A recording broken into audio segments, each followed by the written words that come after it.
Pertempuran sengit antara kelompok Hamas dan Israel baru-baru ini terjadi di jalur Gaza Utara.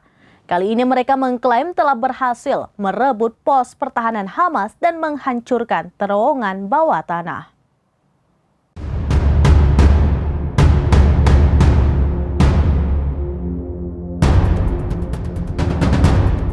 Pertempuran sengit antara pasukan Israel dan Hamas baru-baru ini terjadi di jalur Gaza Utara.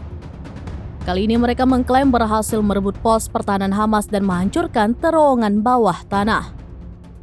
Dalam pertempuran yang terjadi pada Senin 6 November 2023 kemarin, pasukan Israel mendorong lebih jauh ke jalur Gaza dan menargetkan Hamas yang bersembunyi di terowongan.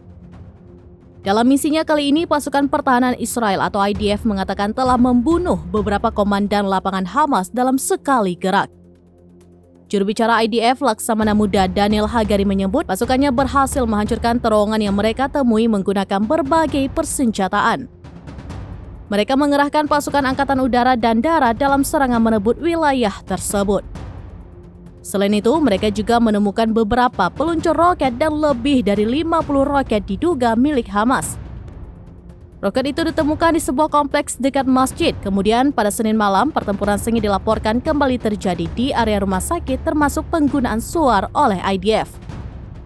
Organisasi medis mengatakan pasukan Israel meluncurkan roket yang jaraknya hanya 50 meter di rumah sakit kota Gaza.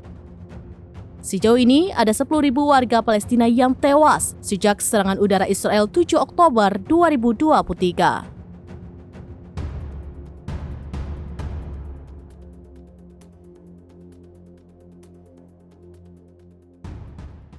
Download Tribun X sekarang, menghadirkan lokal menjadi Indonesia.